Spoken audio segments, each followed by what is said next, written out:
Reels ರಾಣಿ ಸೋನುಗೆ ಕುತ್ತು ತಂದ ದತ್ತು ಅಕ್ರಮವಾಗಿ ಅನಧಿಕೃತವಾಗಿ ಮಗುವನ್ನ ದತ್ತು ಪಡೆದಿದ್ದಾರೆ ಅನ್ನೋ ಕಾರಣಕ್ಕೋಸ್ಕರ ಸೋನು ಶ್ರೀನಿವಾಸ್ ಗೌಡ ಅರೆಸ್ಟ್ ಆಗಿದ್ದಾರೆ.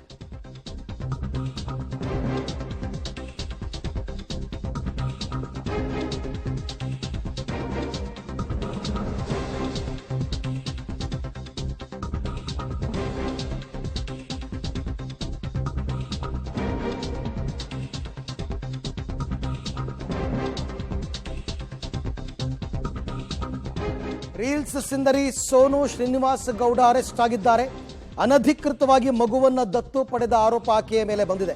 ಉತ್ತರ ಕರ್ನಾಟಕದ ಮಗು ಅಂದರೆ ರಾಯಚೂರಿನಿಂದ ಮಗು ಒಬ್ಬಳನ್ನ 8 ವರ್ಷದ ಮಗುವನ್ನ ಕರ್ಕೊಂಡು ಬಂದು ಈಕೆ ಇಟ್ಕೊಂಡಿದ್ಲು. ದತ್ತು ತಗೋತೀನಿ ಅಂತ ವಿಡಿಯೋದಲ್ಲೆಲ್ಲ ಹೇಳ್ಕೊಂಡಿದ್ಲು ಈ ಹಿಂದನೆ. ಹಾಗಾಗಿ ಈಗ ಸೋನು ವಿರುದ್ಧ ದೂರು ದಾಖಲಿಸಿತ್ತು ಮಕ್ಕಳ ರಕ್ಷಣಾ ಇಲಾಖೆ.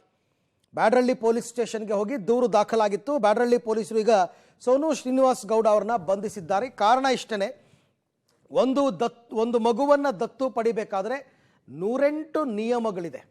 ಆದರೆ ಆ ಎಲ್ಲ ನಿಯಮಗಳನ್ನು ಗಾಳಿಗೆ ತೋರಿ ಯಾರೋ ಪರಿಚಯಿಸಿದ್ರು ಅನ್ನೋ ಕಾರಣಕ್ಕೋಸ್ಕರ ಆ ಮಗುವನ್ನ ಕರ್ಕೊಂಡು ಬಂದು ಇಟ್ಕೊಂಡಿದ್ದು ಅದು ಅಕ್ರಮ.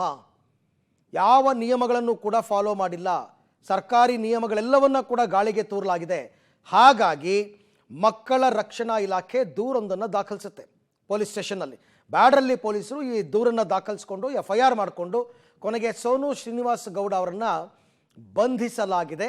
ಹೆಚ್ಚು ಕಡಿಮೆ ಇವತ್ತು ವಿಚಾರಣೆ ಎಲ್ಲವನ್ನ ಕೂಡ ಮಾಡಿದ್ದಾರೆ. ಇವತ್ತೇ 24 ಗಂಟೆ ಒಳಗಡೆ ನ್ಯಾಯಾಧೀಶರ ಮುಂದೆ ಹಾಜರುಪಡಿಸಬೇಕು.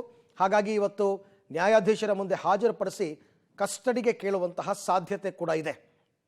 ಯಾಕೆ ಅಂತಂದರೆ ಒಂದು ಮಗುವನ್ನು ದತ್ತು ಪಡೆದ್ರೆ ದತ್ತು ಪಡೆದ ಮಗು ಮತ್ತು ಪೋಷಕರ ವಿಚಾರವನ್ನು ಗೌಪ್ಯವಾಗಿಡಬೇಕು.